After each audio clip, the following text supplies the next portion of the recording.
هاي النقطة الجديدة اللي تم اشتعال النيران فيها على طريق النبعين البسيط في ريف كسب. هاي النقطة النار اللي عم تشوفوها كانت عم تاكل منها الأخضر واليابس. التطمينات كانت من مدير فريق الدفاع المدني. الرئة صحيح عم تختنق، ولكن في رجال عم يسعوا حتى نتنفس أكسجين.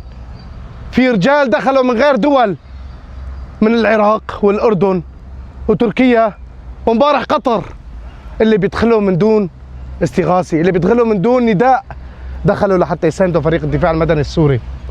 رغم هاي النيران ورغم تواجد مخلفات حرب، تعالوا شوفوا القذائف الموجودة هون.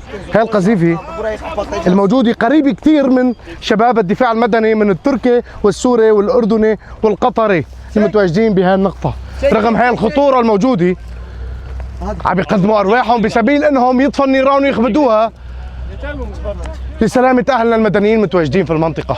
Abi yani bak oradan müdahale edin. Bir dakika çekilir misin? تشكر إدريم. Abi bir saniye çekil. تشكرات. تبشر ها.